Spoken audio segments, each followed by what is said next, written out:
Bonjour et bienvenue sur le podcast de Cap sur Ikigai. Je suis Violaine Capet, spécialisée dans l'accompagnement des crises de sens existentielles dans le monde professionnel. À qui ai-je décidé de vendre mon temps ? À quoi est-ce que je contribue ? Réussir ma vie, ça veut dire quoi au juste ? Que puis-je réaliser, transmettre, explorer, révéler qui me ressemble et qui puisse faire avancer le monde à mon échelle ? Et comment faire de cela un métier dont je peux vivre ? Si vous tournez en rond dans votre job, si le sens de votre vie vous obsède, si vous avez des convictions à revendre, des priorités humaines non négociables, et si votre besoin de vous sentir utile est plus fort que tout, eh bien ce podcast est vraiment pour vous. Au micro, je donne la voix à ceux qui sont partis sur la route de leur Ikigai pour retrouver une fidélité à eux-mêmes. Ici, vous entendrez leurs peurs, leurs moments d'adrénaline, leurs coups de déprime et leur nouvelle respiration. Puissent-ils vous entraîner dans leur élan et vous permettre de retrouver le vôtre. Comment aider les parents à être de meilleurs parents pour leurs enfants ? Ça veut dire quoi d'ailleurs être un meilleur parent ? Et ça demande quoi pour y arriver ? Là où la chose n'est pas simple, c'est que le meilleur parent et le champ lexical de la performance, comme on l'entend habituellement, ça fonctionne pas. Il serait certainement plus simple d'avoir une recette, un programme bien ficelé à suivre, mais évidemment, ce sera jamais suffisant. Car nous parlons là d'un lien, de la qualité d'une relation, par définition unique. Alors ça demande quoi d'y arriver ? Tellement de choses. De savoir être à l'écoute de soi-même, se connaître, de savoir ce dont tous les enfants ont besoin pour bien grandir, de savoir ce dont un enfant en particulier a besoin pour se sentir sécurisé. Et ce n'est là qu'une toute petite introduction, qui est bien imparfaite, mais qui a quand même cet avantage d'exister, pour mieux accueillir ce matin Anne-Laure Lilliot, avec laquelle j'ai eu l'immense chance de pouvoir cheminer. Bonjour Anne-Laure. Peux-tu commencer par te présenter et décrire la situation dans laquelle tu te trouvais quand nous nous sommes rencontrés ? Ok, alors me présenter, c'est toujours un peu rigolo cette question parce que je choisis aujourd'hui de me présenter sous le biais du pro. Donc moi, j'ai une formation à la base d'aide-soignante. J'ai continué mes études un peu plus tard, vers l'âge de 30 ans, en rentrant à l'école d'infirmière. Et puis à 36 ans, je suis rentrée à l'école de puéricultrice. Donc je suis de formation infirmière puéricultrice et j'ai une longue expérience dans le soin, la petite enfance, l'accompagnement. Quand on s'est rencontrés, j'étais dans un grand flou intérieur. Je savais que j'étais pas alignée avec ce que je faisais et je savais pas du tout vers quoi aller. En tout cas, j'avais ouvert un cabinet d'accompagnement parental. J'étais animatrice d'un programme des années incroyables, un programme d'habileté parentale, de compétences parentales canadien, d'origine canadienne. Et voilà, je tournais en rond dans des projets. J'avais donc cette casquette de soignante, cette casquette d'animatrice des années incroyables, cette casquette de maman aussi dont il faut tenir compte. Et puis cette ouverture de cabinet qui m'a tenue à cœur. Mais voilà, je tournais en rond.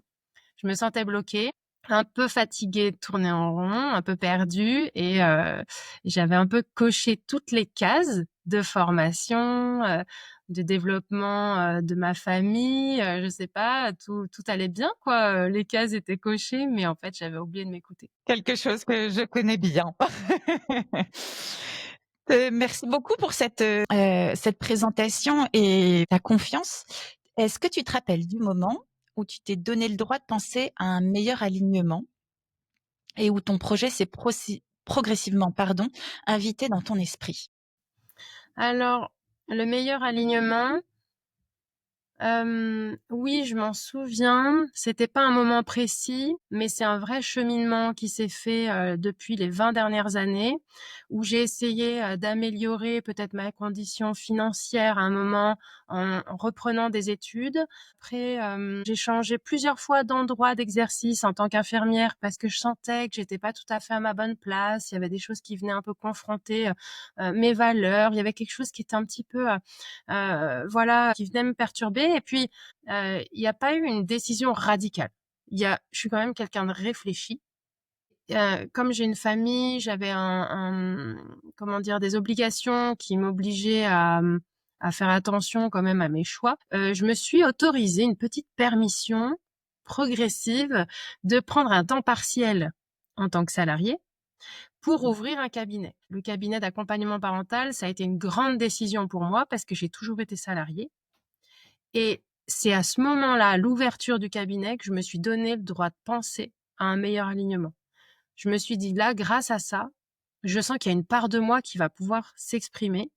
Alors qu'en tant que salariée depuis mes 20 dernières années, je sentais que je suivais une route déjà tracée.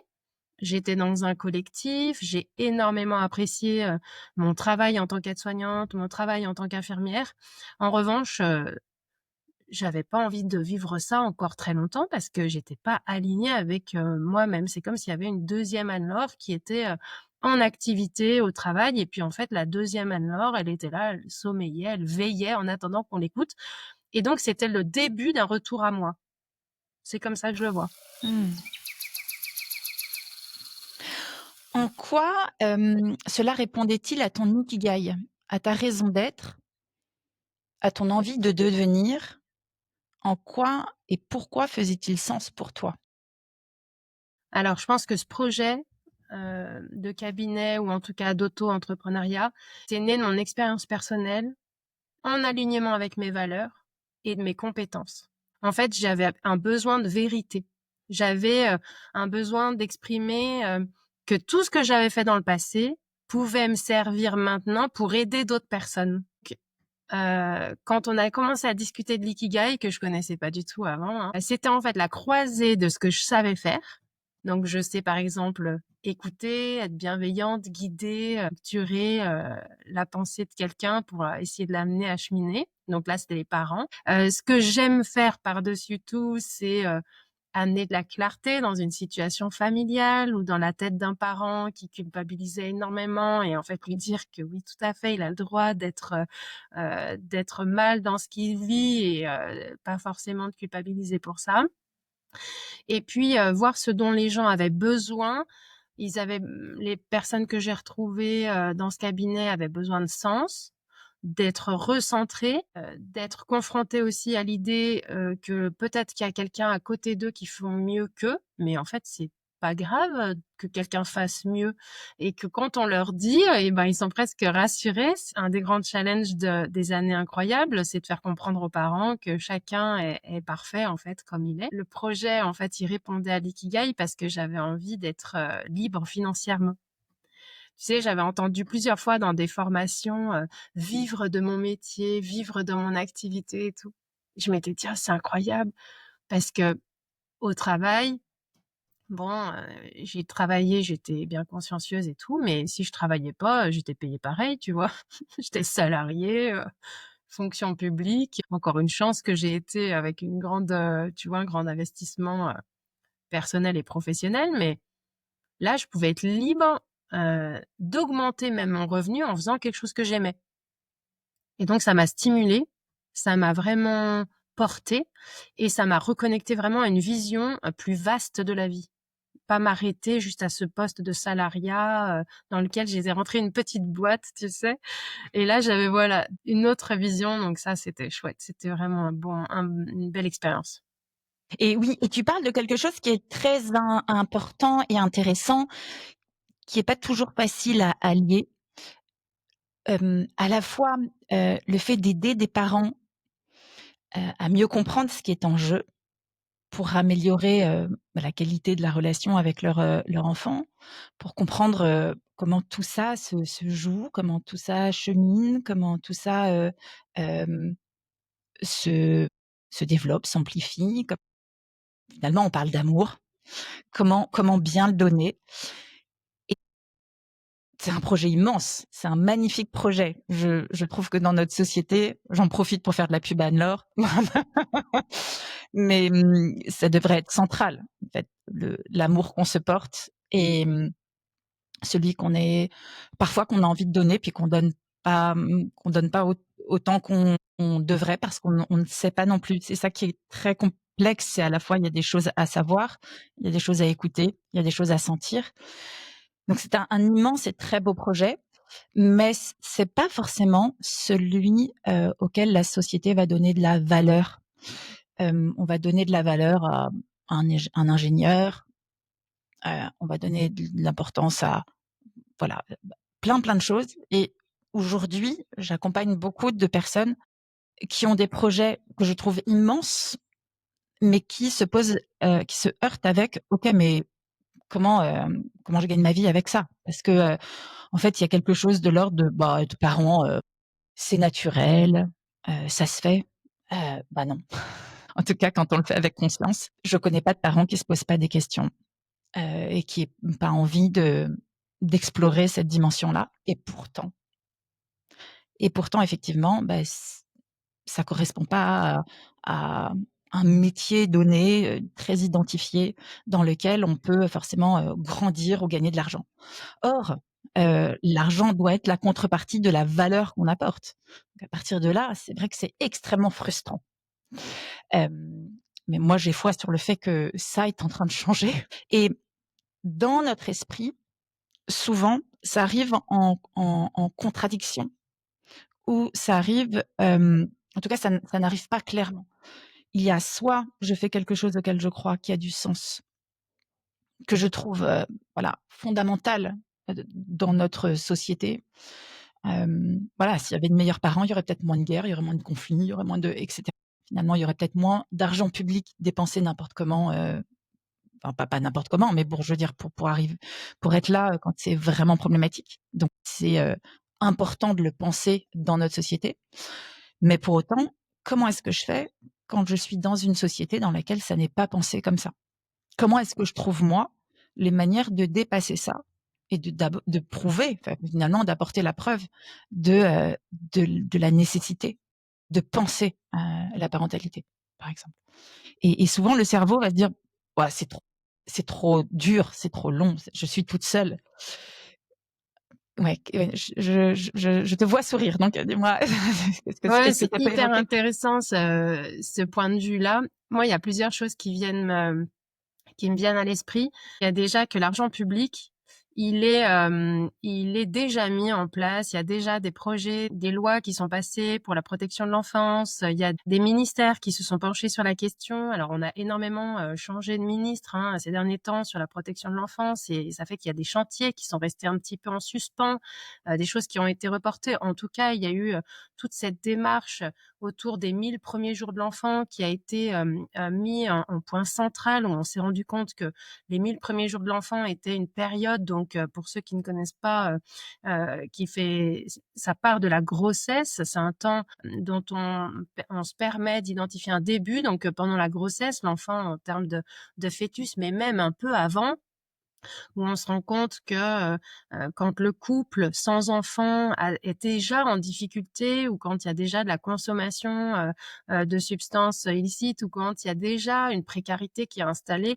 on se rend compte que ce petit nid du futur humain va être peut-être plus fragile. Et donc, on se dit, on identifie cette période des 1000 jours à la grossesse ou juste avant la grossesse et jusqu'aux 2 ans de l'enfant. Il y a un énorme maillage qui est fait quand on pense à ce cheminement, de la femme enceinte jusqu'à la naissance de l'enfant et jusqu'aux 2 ans de l'enfant. Il y a un énorme maillage national qui est fait, mais qui est insuffisant.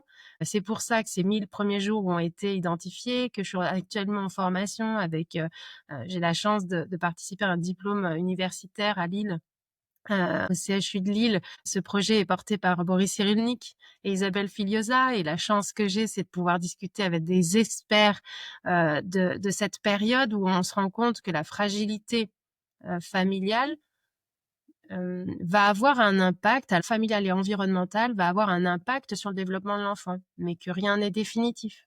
Il y a ça aussi qu'il faut entendre. Donc moi, j'aime bien penser que il y a quelque chose qui a été établi au niveau national pour porter ces 1000 premiers jours et qu'après on a le service, après si on fait le cheminement d'une femme enceinte, elle a tout cet accompagnement grâce à la sage-femme, à son médecin traitant, aux échographes, qui sont vraiment il y a un parcours tout au long de la grossesse. Ensuite, il y a la naissance qui est souvent faite en France, donc en maternité. un suivi postnatal qui est organisé avec différentes structures, notamment la PMI. Et puis après, on a l'entrée en école maternelle. Et là, ça y est, on sort de cette période de 1000 premiers jours. Et moi, j'aime à penser, parce que c'est les parents qui viennent me voir, qu'entre 4 et 7 ans, il y a des choses qui sont encore possibles de changer, que rien n'est désespéré et que le parent, il se retrouve confronté à des habitudes ou des conditionnements qu'il a donnés à son enfant par habitude. Tu sais, on fait passer des messages qu'on a reçus quand on était plus jeune. Laisse-le pleurer, ça lui fera les poumons, par exemple. Il y a plein d'expressions, j'en ai appris plein en accompagnant des parents, mais ce qui est chouette, c'est que quand on accompagne les pros de la petite enfance aussi et les parents et qu'on entend de nets progrès au niveau du sommeil, du développement, de la gestion des émotions, on se dit chouette. En fait, il y a des choses qui sont possibles, même après cette période de fragilité des 1000 premiers jours. Et puis les parents, ils peuvent aussi, moi ce que j'ai retenu, c'est que ils essayent de bien faire. En fait, souvent, ils essayent de bien faire, mais ils se retrouvent confrontés à leurs croyances et à leurs limites de pensée, peut-être qu'on leur projette. Hein, la société, j'aime pas trop généraliser, mais ce qu'ils voient sur les réseaux, c'est hyper impactant et ils se disent mais attends, elle gère, elle vient d'accoucher, elle est magnifique, comment est-ce que moi je vais faire pour avoir la ligne, pouvoir dormir alors que mon enfant il pleure tout le temps, puis en fait on m'a dit pas de sucette parce que la sucette ça fait avancer les dents et puis du coup ils sont là confrontés à plein de questionnements et moi j'aime beaucoup penser que rien n'est définitif, que l'accompagnement euh, on peut y mettre du temps, c'est vrai, de l'énergie, et que si on a moins de temps et moins d'énergie, ben c'est pas grave, ça reviendra et on pourra se repencher sur cette question un petit peu plus tard. Mais j'aime bien l'idée de pouvoir se pencher, en tout cas à un moment, sur cette question de quel parent je suis. Quel parent je suis, ouais, ça fait vraiment sens. Et puis quand je t'entendais, je me disais que tu faisais partie, de ces personnes qui, portent en elles, alors peut-être c'est un peu impressionnant ce que je vais dire ou que peut-être, mais qui portent en elles la possibilité de pouvoir parler vrai, enfin de pouvoir, hem, aller contre un tabou. Il y a eu le tabou de j'accouche et c'est trop bien, j'accouche et je deviens une mère comme ça, tout ce qui tourne autour du postpartum. Enfin, il y a eu pas mal de choses, je trouve, ces dernières années, qu'on doit aux trentenaires, plutôt qu'aux cinquantenaires, hein, qui ont osé dire un certain nombre de choses. Moi, j'aime pas être enceinte. Moi, ça me gonfle d'être parent. Voilà, une espèce de parler vrai. Chacun y trouvera ce qu'il veut y trouver. On n'est évidemment pas là pour débattre de ce qui est bon et ce qui est mal. C'est pas du tout le sujet. Hem, En revanche, je me souviens d'une séance qu'on a eue toutes les 2 où on avait évoqué le parent dragon. Et s'il y a des parents qui nous écoutent, je pense que c'est peut-être quelque chose qu'on a un peu tous traversé une fois ou une autre dans notre vie, où on sent qu'on va ouvrir la bouche et qu'il y a un feu qui va carboniser la tête de notre enfant. Parce que, je sais pas, on n'en peut plus d'une chambre mal rangée, parce qu'on n'en peut plus d'un gâteau qui a été fait dans la cuisine et il y a de la pâte, absolument partout, de la farine absolument sur le sol et où il faut une énième fois répéter quelque chose. Et en même temps, on les adore ces enfants, quoi. Vraiment, voilà, c'est la chair de notre chair et on les adore. Mais parfois, parce qu'il s'est passé un certain nombre de choses dans notre journée, parce qu'on est fatigué, parce qu'on rêve d'un truc qui n'arrivera jamais, c'est-à-dire que, voilà, nos enfants nous aient préparé un super repas, voilà, qu'il y en ait un qui nous apporte les chaussons, l'autre qui, voilà, qui bref, enfin voilà, ce qu'on voit dans les films américains, complètement cuculapraline. Bon, ça n'arrivera pas, c'est pas grave. Tout est l'amour et la relation est là quand même. Mais parfois, eh ben, on n'est pas le parent qu'on aimerait être. Et je trouve ça bien de pouvoir en parler comme ça, parce que à partir de là, ça donne la possibilité à d'autres de se dire: «Ouais, OK, on arrête la performance, on arrête de se regarder les uns les autres». Ce qui est intéressant quand tu parles, c'est on voit les parents qui font exactement la même chose que les enfants, en fait. Ils se comparent de la même manière. Donc chacun son totem, quoi, chacun son et qu'une professionnelle comme toi puisse dire: «OK, c'est normal, c'est arrivé. Bon et après?» Ouais, ouais, tout à fait. Il y a un événement là qui s'est passé il y a peu de temps et pourtant je suis animatrice d'un programme donc d'habileté parentale. J'accompagne des parents sur 15 semaines sur un sujet avec des parents qui sont extraordinaires, qui viennent à chaque rendez-vous, au début qui se disent: «Mais dans quoi j'ai mis les pieds?» Puis finalement ils se disent: «Mais jamais on arrêtera ce groupe en fait, vous allez nous accompagner jusqu'aux 18 ans!» Parce qu'en fait, c'est vraiment extraordinaire et je suis dans un magasin, avec ma plus jeune fille et puis j'ai besoin de me concentrer. Il y a un truc, un message ou je sais pas, j'ai besoin de me concentrer et puis ma fille à ce moment-là, trouve un stylo super beau, et puis elle me dit, voilà, j'ai mes 2 filles avec moi, j'ai mon aînée et la plus jeune et puis il y en a une qui me tire la manche, donc pas la plus aînée, hein, enfin bah, c'est la plus jeune qui me tire la manche et qui me dit: «Maman, maman, regarde comme il est beau ce crayon» et puis moi j'ai vraiment besoin de me concentrer quoi, sur ce sujet-là et je lui réponds, d'une voix beaucoup plus, comment dirais-je, moins amicale que j'aurais pu le faire autrement si j'avais pas été, préoccupée, tu vois? Et je lui dis: «Mais enfin, tu vois pas que je suis occupée?» Mais super, dur par rapport à la problématique. J'étais juste occupée, tu vois? Et ça sort comme ça. Et puis j'ai ma grande fille qui est fan, du fait que je puisse un peu des fois, poster des vidéos sur, les réseaux. Elle m'aide un petit peu, tout ça. Elle me regarde, elle me dit: «Ah oui, du coup, en fait, tu es comme les autres parents». Et j'ai trouvé ça extraordinaire parce que d'un coup, il y a ma réalité qui est venue me dire: «Ben mince, pourquoi je lui ai parlé comme ça? C'est vrai». Et tu vois, ce regard extérieur là, il a été hyper impressionnant pour moi parce que, tout de suite, je dis: «Mais oui, mais enfin pourquoi je lui ai parlé comme ça?» Et puis j'ai regardé ma fille, je lui dis: «Mais oui ma fille, je suis comme tout le monde en fait, je suis humaine».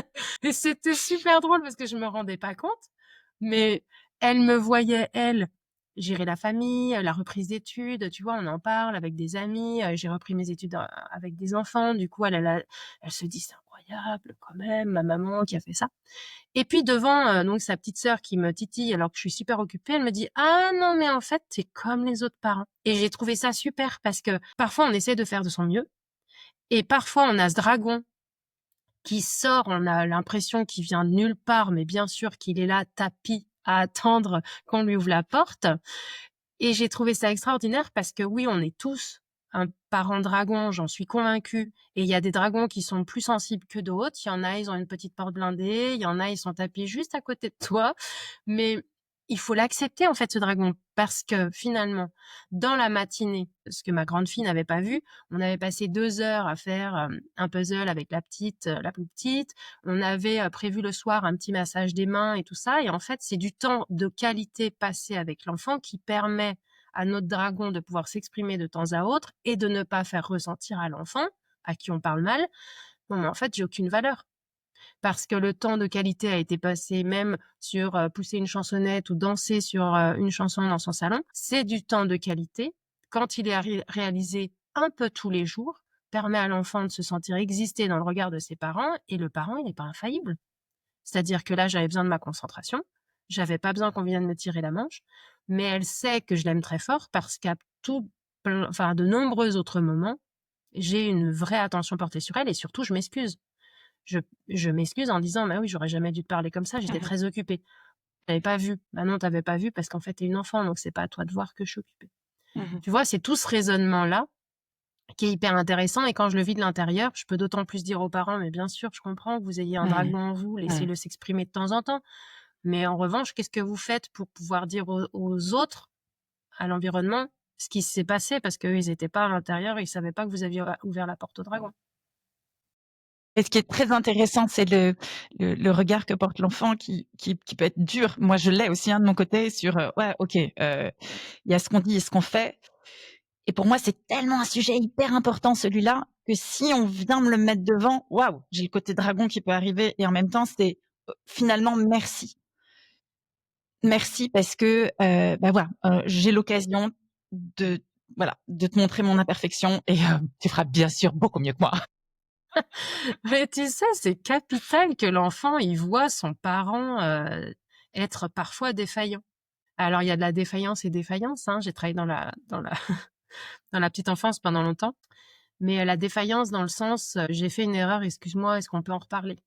Voilà, c'est plutôt, des choses réparables par la parole, par les actes Voilà, je trouve ça très intéressant que les enfants le fassent remonter et accueillir aussi ce que dit l'enfant en disant: «Oui, tu as raison, j'ai fait ça, mais c'est pas simple, hein». Non, j'ai pas dit que c'était facile, hein. Ça demande de l'humilité, beaucoup, je trouve. Hem et ouais, de savoir, accueillir cette imperfection dans les yeux de son enfant parce qu'on est soi-même censé être, voilà, un modèle ou au-dessus alors on avance sur le chemin, mais c'est tout, en fait. Mais exactement. Tu sais, les Canadiens, ils sont très friands de ça. Dans le programme, ils parlent, à un moment de modélisation. On a un test qui est super intéressant au début vers la 3e, 4e séance. On demande aux parents de remplir un petit questionnaire en disant: «Voilà, est-ce que votre enfant», celui qui est, auprès de enfin, ouais, les parents, généralement, ils font ce programme parce qu'avec un des enfants, ça se passe, pas très bien à la maison ou alors l'enfant les rend clairement fous. Et donc, ils se disent: «OK, on va trouver une solution pour mieux vivre ensemble parce que ça va être long sinon jusqu'à 18 ans». Et donc, on leur dit: «Cet enfant-là, comment il réagit à l'inconnu? Comment est-ce qu'il réagit à une mauvaise nouvelle? Est-ce qu'il arrive à se détendre?» Et en fait, il y a un questionnaire comme ça d'une vingtaine de questions qui est très intéressant et qui est assez facile à noter parce que c'est de 0 à 5. 0, alors il y a aucun problème et 5, ça dégoupille, c'est terrible. Et puis donc ça, c'est le recto. Et au verso, on a, et vous, madame, monsieur, comment est-ce que vous réagissez, à l'étrange, à la nouveauté? Comment est-ce que vous arrivez à prendre sur vous quand il y a quelque chose qui est difficile et tout ça qui vous arrive? Et la plupart des parents, je pense que c'était 97% des parents, la plupart des parents reviennent avec le questionnaire rempli en disant: «Non mais Anne-Laure, c'est dingue. En fait, mon enfant fait comme moi. En fait, je suis comme lui». Enfin, tu vois, il y avait un espèce de bouligi-boulga et on se dit ce qui est drôle, c'est qu'à partir de ce moment-là, on comprend que les enfants modélisent et que souvent, je sais pas si ça t'est déjà arrivé, mais souvent, quand on entend des enfants parler ou ils ont une façon de s'exprimer, on a l'impression d'entendre leurs parents. On dit: «Oh là là, on dirait ta mère». Tu sais? Il y a beaucoup de familles où on retrouve des traits: «Oh, on dirait ton père, quand tu fais ça, on dirait ton père». Et c'est vraiment incroyable comme on peut, reproduire des choses que nos parents ont fait, que ce soit des tics, que ce soit la façon de parler, tu vois? Vraiment, la prosodie, où il y a des choses très intéressantes. Et là, les parents, ils se rendent compte, en fait, qu'ils modélisent beaucoup. Et donc, on peut modéliser l'erreur aussi. En disant, là, je me suis trompée. Mais j'avoue que je me suis trompée. Ça me fait pas du bien. Ou là, je suis en colère et tu vois, c'est très difficile pour moi de sortir de cette colère parce que je vais dire des choses qui sont méchantes et donc je préfère m'écarter pour me calmer. Et on apprend, en fait, à l'enfant qu'il y a des choses qui sont super compliquées, mais qu'en fait, tout est possible, quoi. Bah, merci parce que j'adore l'idée de modéliser l'horreur. Je la garde, C'est pas simple, mais ça vraiment. se fait. Ouais, de comprendre ça. Je trouve qu'on a toujours plus de facilité à voir les ressemblances chez les autres, que se dire: «Ouais, voilà, qu'est-ce que j'ai imprimé que je voulais pas», voilà, c'était pas mon idée, mais bon, c'est comme ça. Ça se fait. Mais, ouais, merci pour cette idée. Elle est en cours. Elle me servira, je J'ai le sais. semé une graine. Je sens que Vraiment, là, vraiment, tu as planté une graine et je sais vers qui je peux revenir. Pour revenir aux questions, quelles ont été les principales difficultés que tu as rencontrées, pour concrétiser ton projet? Sachant qu'il est encore en cours de concrétisation. il est encore en cours. Spontanément, je dirais que la plus grande, difficulté, ça a été moi-même. Mmh. Ça a été moi-même, mais je m'en rendais pas compte. Et j'avais l'impression de pas être assez claire, pas être assez compétente. Par exemple, pour la vente. Mais vendre des accompagnements ou vendre un un accompagnement, un rendez-vous, c'est l'enfer pour moi. Et je me disais: «Non, mais ça, tu le fais tellement spontanément que tu pourrais discuter avec des gens, pendant des heures et tout ça, tu vas pas le faire vendre, tu vas pas le vendre». Et finalement, je me suis rendu compte que j'étais pas faite pour être mise en avant. Et en fait, la frustration qui vient, de ça, parce que tu as envie de faire quelque chose, tu sais que ça peut aider, mais malgré tous tes efforts, il y a pas de résultat. Donc il y a cette tu vois, c'est moi qui me mettais en difficulté. Donc c'est la plus grande difficulté pour moi, c'est moi.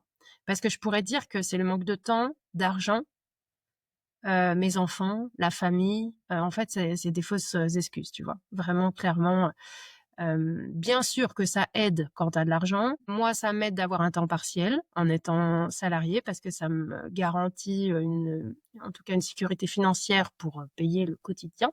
C'est confrontant, hein, de devoir, choisir ça, mais en tout cas, voilà, j'ai sorti du temps pour mon activité et je dirais que toutes les excuses que je pourrais me trouver sont finalement que ma difficulté, c'est moi-même, c'est auprès de moi. 2 choses par rapport à ça. C'est vrai que j'incite beaucoup à la sécurité, hem, parce que c'est un temps long, la reconversion, le fait d'oser quand on a un projet, aussi aligné avec soi-même. C'est une forme d'intimité, donc bravo. Je pense que c'est au bon endroit. Hem, Surtout quand il y a de la pression sur quelque chose, c'est pas là où on le fait le mieux. C'est mieux de voilà, de savoir faire la part des choses. Et c'est vrai que se vendre, bon, c'est les personnes que j'accompagne, elles ont toutes ça en commun de pas forcément savoir le faire ou de pas être à l'aise avec le faire. Et à chaque fois que je peux, je dis: «Mais ça peut être aussi être une rencontre». Et on ne vend pas soi-même, on vend quelque chose qui est plus grand que soi. Et juste on se dit: «Ah mais si cette personne-là, elle pouvait savoir qu'elle a tout dans les mains, que c'est OK d'être dragon de temps en temps. Si de temps en temps, elle peut avoir un moment de qualité avec son enfant. Si de temps en temps, elle peut dire: «Oh, j'aurais aimé pas être un dragon». C'est immense, en fait. Donc, en fait, pas essayer de penser à soi: «Oh, dis donc, pour qui je me prends?» Mais juste vraiment revenir à chaque fois au projet. Si tout le monde pouvait avoir, voilà, cette idée de la parentalité, au moins l'idée, waouh, qu'est-ce qu'il irait mieux ce monde, d'une certaine manière. Et Ouais, du c'est coup, vrai. tu en mode mission, en fait. Tu vois ce que je veux dire? Oui, oui, complètement et puis il faut, c'est David Laroche, je crois, qui dit ça, qui dit, «Il faut remettre aussi l'argent à la bonne place». C'est-à-dire qu'avant, il y avait des trocs, tu vois? Il y avait le charpentier, il te faisait ta charpente, pendant que toi, tu lui faisais du bon pain, tu vois? Donc moi, je sais pas faire de charpente. Bon, je sais faire du pain, donc je pourrais troquer mais mais, tu vois, à un moment, il faut mettre aussi la valeur de l'argent là où elle est. C'est juste, en fait, en échange du service que je vais rendre, qu'on me donne de la valeur à ma parole et je trouve que ça m'aide beaucoup ce que tu dis dans le sens où, remettre, la valeur là où elle est aussi. C'est pas moi en tant que personne, c'est mon expérience, Ouais. c'est ce que j'ai perçu d'autres parents qui Oui, a oui. pu aider. Parfois, je dis, tu sais, aux parents, je dis: «Mais, vous n'êtes pas la seule à vivre ça. Il y a tel, parent qui a rencontré, cette difficulté comme vous et alors ce qui marche très, très bien, qui aide énormément les parents, c'est les groupes de pairs. Les groupes de pairs, c'est pas les groupes de papa, mais c'est les groupes de pairs. J'ai vécu la même chose et je me retrouve avec d'autres personnes qui ont vécu la même chose et ça, c'est extraordinaire comme, ça permet de baisser la pression de tout le monde et se dire: «Ah oui, mais ça, moi aussi, j'ai rencontré ça» et là, ils commencent à aider et dans les groupes de parents, des années incroyables, il y a ce phénomène-là où celui qui est en galère peut aider à son tour, alors qu'il est en galère, hein, mais il a réussi un jour à faire quelque chose et il aide le parent un parent qui rencontre une difficulté sur ce point. Alors qu'au niveau, catégorie socio-professionnelle, origine ou nombre d'enfants, où tu vois vraiment, il y a vraiment une grande différence et finalement, ils finissent toujours par s'apporter quelque chose. Donc la valeur, elle est là et je pense que professionnellement, quand on va dans une entreprise faire de la QVT, pour dire voilà vos salariés, ils sont parents.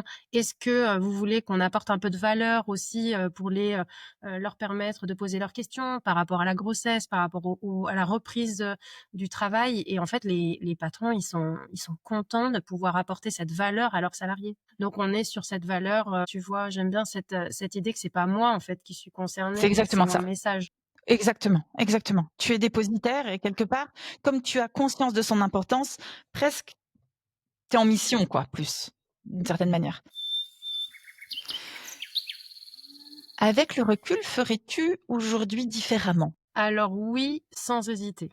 Mmh. Mais je regrette pas ce que j'ai fait. Parce que ce que j'ai fait, il y a donc ça fait 2 ans que j'ai ouvert mon comment dire? Mon SIRET, hein, donc j'ai demandé mon SIRET pour être auto-entrepreneuse et que je suis passée à temps partiel. Dès le début, j'ai ressenti le grand besoin de me former, genre me polyformer.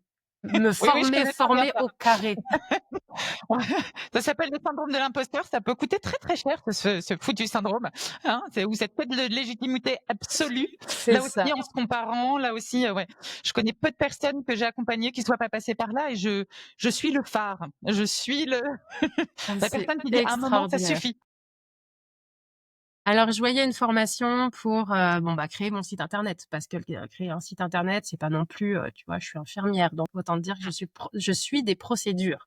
Je suis là, moi j'adore les protocoles. Je suis infirmière, je suis des protocoles, donc je prends une formation d'un gars qui me promet monts et par de remplir mon cabinet. Je retiens pas trop l'offre de créer mon site internet, mais je retiens plutôt il va remplir mon cabinet. Bref.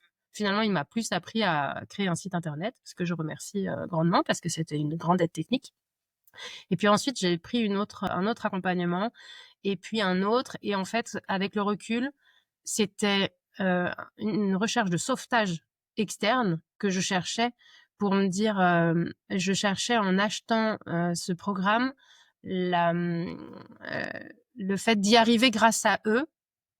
Et évidemment que grâce à eux, je n'ai pas du tout réussi, mais c'est grâce à ces échecs, en tout cas ces expériences, que je me suis dit, non, Anne-Laure, prends pas une autre formation, mais plutôt regarde toi ce que tu as envie de faire. Donc en fait, si je reprends, oui, je ferai différemment, mais je me ferai beaucoup plus confiance. J'arrêterai de chercher la permission à l'extérieur et je m'éparpillerai pas autant. Tu vois, je choisirai une chose, une direction. Par exemple, moi qui sais pas du tout me vendre, je chercherai plutôt un point très précis qui me manque, c'est la vente. Qu'est-ce que c'est en fait de vendre quelque chose? Ou alors je déléguerai directement en disant non mais toi t'es très bon vendeur toi. Allez, je te fais du pain. Tu me fais des ventes et je te fais du pain. Ou alors tu vois, j'approfondirai ce sujet-là au lieu de passer de projet en projet par peur de me tromper. Mais j'ai rencontré des gens incroyables parce que quand tu commences à discuter avec des personnes qui font partie de ces formations, en fait, tu as plein de points communs. Et comme on disait tout à l'heure, les groupes des pairs, ça marche très bien. Donc, dès qu'il y a une possibilité de rencontrer d'autres personnes dans ces formations, moi, je saisissais l'opportunité. J'ai rencontré des gens incroyables. J'étais plus du tout dans la formation. En fait, j'ai pas gardé de lien avec la personne qui m'a vendu la formation, mais j'étais en lien avec les personnes avec qui avaient acheté le même programme que moi. Et j'ai rencontré des gens de fous qui étaient alignés, tu vois, sur ce que je recherchais. Et plus je m'éloignais du programme, et plus je me sentais épanouie. Donc, ouais, je me ferais confiance bien plus tôt avec le recul. Est-ce que tu as un conseil à donner à ceux qui nous écoutent, quel qu'il soit?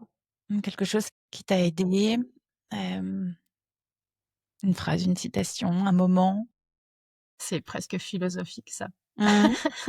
J'aime pas trop donner des conseils. Euh, mais je dirais arrêtez de chercher la bonne réponse. Cherchez ce qui fait du bien, ce qui vous rend vivant. En fait, la bonne réponse, elle n'existe pas. Je pense que moi, j'ai été influencée par, tu sais, toutes les séries américaines dans mon adolescence, les groupes d'amis, les bonnes situations financières. Qu'est-ce qui ferait de moi qu'une vie est réussie? Enfin, tu vois, qu'est-ce qui ferait que ma vie serait réussie plutôt? Et en fait, c'est pas du tout ça la vérité. En fait, l'alignement, il est pas du tout dans ce que j'ai vu quand j'étais jeune. L'alignement, il est dans là où je suis moi, actuellement, là où je suis bien. Donc tout ce qui me rend vivante, tout ce qui me fait du bien, et ben en fait, je sais que c'est OK pour moi. Donc il y a pas de bonne réponse. Arrêtez de chercher la bonne réponse. Ou de faire le meilleur choix, hein, le fameux bon choix aussi, et Seulement. Dieu sait que c'est compliqué cette question-là, et que ça revient très, très souvent quand j'accompagne, ouais, la notion de comment ne pas se tromper. Mais qu'est-ce que ça veut dire se tromper? Qu'est-ce que ça veut dire l'échec? Qu'est-ce que ça veut dire la réussite? Exactement. Ouais.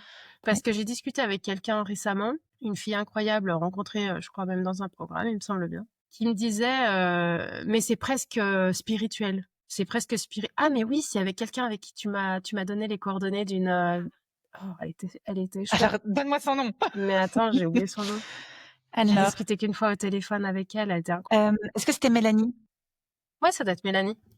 J'ai pas le temps de regarder là sur mon téléphone, mais ça doit être Mélanie. On s'est téléphoné la semaine dernière, mais attends, j'ai envie de voir quand même qui c'est parce qu'elle est vraiment chou. Elle travaille avec les enfants à ce moment-là? Oui, Ouais. Éducatrice? exactement. Ouais, c'est pour ça que je vous ai mis en lien parce qu'il y avait certains de nos échanges qui faisaient écho. Et oui, elle était elle dans la problématique de l'inceste, enfin voilà, elle était dans des problématiques un peu plus lourdes, mais elle a un champ des possibles, extraordinaire cette Extraordinaire. femme. Oui, Et oui, on donc est je d'accord. discute avec elle et puis comme on peut le faire, avec moi, très souvent, c'est-à-dire qu'on part, d'un point A et puis on se retrouve à Z et donc on refait le monde et elle en discutant, je lui parle un peu de mon cheminement, le sien et puis, elle me dit, «Mais du coup au niveau spiritualité, est-ce que tu as pas l'impression, de cheminer aussi?» Enfin, tu vois? Et je me suis dit: «Mais tu sais, depuis 2 ans, en fait, je cherchais, à vivre de mon activité, à gagner ma vie et en fait, ce que j'ai gagné, c'est de me retrouver moi» et là Et bravo pour ça, mais de oui, t'être donné enfin, d'avoir pu assister à ça, c'était quand mais même, oui, beau. parce que vraiment, tu sais, tu m'avais fait visionner en premier rendez-vous, je me souviens très bien, une vidéo qui disait, voilà: «Est-ce que tu as envie d'être heureuse, quoi? Est-ce que tu as vraiment envie d'être heureuse? À quel drame tu tiens?» Et ça m'avait marquée parce que je m'étais dit, «C'est fou parce qu'en fait, tout est écrit». Tu sais, sur mon chemin, en fait, c'est moi qui mets les choses sur mon chemin. Donc en fait, si je me trompe 1 fois, 2 fois, 3 fois, c'est pas grave. Je vais me retromper 4 fois, 5 fois, 6 fois et en fait, c'est pas grave, c'est moi qui l'ai écrit. Donc il y avait quelque chose d'un peu spirituel, non à religieux, mais en tout cas spirituel, qui m'ouvrait une voie vers moi et qui est super intéressante parce qu'elle donne accès à des réponses que t'attendais pas. Mmh mh. Juste, il faut, quand t'as commandé des sushis, il faut accepter de manger une pizza, quoi, c'est tout. Parce que t'as très envie de sushi, hein, mais ce qui vient à toi, c'est une pizza. Tu te dis: «Non, mais c'est moi qui l'ai demandé, en fait». Puis après ça devient une pizza au sushi, puis après tu as du Exactement. sushi. Mais tu l'as. L'important c'est d'avoir, voilà, le cap. Et c'est vrai que cette notion de temps, on l'a pas forcément. C'est très différent d'une personne à l'autre parce que je pense que ça dépend de ce cheminement intérieur effectivement. Il y en a qui m'ont étonnée, qui sont allés, qui ont ouais, démarré beaucoup plus vite que moi, hein. Enfin, j'ai eu l'impression d'être presque dépassée, d'être la petite enfin voilà, j'ai posé cette graine, j'ai permis, et puis l'éclosion, elle voilà, j'étais, sidérée et en même temps très fière, hein, d'une certaine manière, même si, la fierté est un peu déplacée par rapport à cette, relation professionnelle. Mais bon, voilà, je suis honnête, c'est comme ça que je le ressentais un peu. Puis pour d'autres, voilà, un peu comme moi, ça met plus de temps, c'est peut-être plus intime, c'est peut-être, et aussi peut-être, plus d'exigence en termes de profondeur, d'alignement aussi par rapport à la société. Non pas que les autres qui soient allés vite, n'ont enfin non pas qu'elle n'ait pas eu ce souci d'alignement ni de profondeur, mais parfois on a besoin de plus longtemps le sonder pour, plus facilement se l'approprier, l'habiter, être plus au clair avec soi. Ça, c'est vraiment, très différent d'une personne à l'autre effectivement, et en même temps, c'est beau quand on y songe parce qu'effectivement, comme tu le disais tout à l'heure, ça permet des rencontres auxquelles, on s'attendait pas, et ça, c'est aussi la magie de la vie. Parce que quand on veut tellement quelque chose, on se voit seul sur son chemin avec ses étapes, et en fait, quand ça prend pas, hem, tout de suite la direction ou l'ampleur qu'on voudrait, on se dit: «Ah, c'est vrai que c'est frustrant, mais en même temps, mmh, ça m'a permis de faire éclore ça, puis de rencontrer ça», et tout ça, évidemment, ne se serait pas passé si j'avais décollé tout de suite comme une fusée, quoi, Exactement. Mmh. et si c'est là, c'est forcément là pour quelque chose. Mais ça parle vraiment parce que quand, les gars, parce que c'était des gars qui m'ont vendu les programmes, avaient décollé extrêmement vite et avaient des signes de richesse extérieure qui étaient impressionnants pour moi et il y a une part de moi qui voulait vraiment avoir ça et plus le chemin se faisait et moins je m'attachais au programme et plus je me tournais vers les gens et j'essayais de tu vois, je me connectais avec des personnes qui étaient comme moi et on était loin du programme. Et la première fois, tu fais ça, puis la deuxième fois aussi, la troisième fois aussi, tu te dis: «Ah, c'est drôle parce que là, j'ai même pas suivi 2 semaines du programme alors qu'il en fait 3. Bah, tu vois, le programme était court et j'aurais dû aller au bout et en fait, finalement, tu vas pas au bout et tu te dis: «C'est marrant, il y a vraiment quelque chose d'autre que je recherche, en fait». C'est l'étincelle, l'humain, en fait. L'humain qui me fait, vibrer et depuis, j'ai des invitations, là, je reviens de Marseille avec une conférence auprès d'une école qui est incroyable, d'une association qui s'appelle Zebra et qui accueille des enfants qui sont, déscolarisés parce qu'ils sont trop en souffrance et donc j'ai fait une conférence auprès des parents et tu vois cette, conférence-là, elle est tombée, pas de nulle part, mais tu vois, je l'ai invitée parce que je me détachais, de l'objectif de trouver la bonne réponse et le pouvoir et l'argent et le machin, tu vois? Je me suis détachée de ça et en fait, il y a d'autres sujets qui viennent et qui sont parfaits, quoi. Sachant que les signes extérieurs de richesse et combien est-ce que tu gagnes, et cetera, tant qu'on n'a pas vu la fiche d'impôt, quand on sait pas, enfin, moi, je me méfie vachement de tout ça. J'avoue que je trouve que ça fait longtemps que je suis vaccinée par rapport à ça. Alors, parfois, ça m'énerve parce que je me dis, bah, comment font les gens pour voir la réalité, en fait, des choses? Donc, parfois, ça vient me chercher là et je me dis, bah, écoute, ça, c'est le chemin de chacun. Ouais, et puis chaque personne que tu vas croiser sera parfaite pour toi. Exactement. Alors, merci beaucoup. Il y aurait tant à dire. Je crois qu'on pourrait partir sur 2 heures sans problème. Et voilà, je vais laisser tes coordonnées en dessous de la description de cet épisode pour que voilà, vous puissiez mieux connaître Anne-Laure, que vous puissiez naviguer sur son site qu'elle a donc fait elle-même et que vous puissiez prendre voilà, connaissance de tous les programmes, de l'offre qu'elle vous propose, que ce soit personnellement, dans un groupe ou via votre entreprise, si vous pensez qu'elle peut être aidée par ce que peut apporter Anne-Laure, et Dieu sait qu'elle peut apporter, je peux en témoigner. À bientôt à tous. Merci beaucoup, au revoir. Au revoir Anne-Laure. Si ce que tu viens d'entendre t'a touché, ou si tu vis quelque chose de proche, je t'invite à venir en parler sur Insta, à Cap sur Ikigai tout attaché. J'y partage des repères, des réflexions et des ressources pour celles et ceux qui ne veulent plus vivre à côté d'eux-mêmes. Tu n'as pas besoin de tout plaquer pour construire un travail qui te ressemble. Il suffit parfois de commencer à te réapproprier ce que tu es dans un espace sans blabla, posture ni tabou ou injonction à réussir. Juste un endroit pour explorer ce qui fait sens pour toi. Ce podcast a été imaginé, créé et animé par Violaine Capet. Et il a été monté, orchestré et développé par Anaïs Kefrus.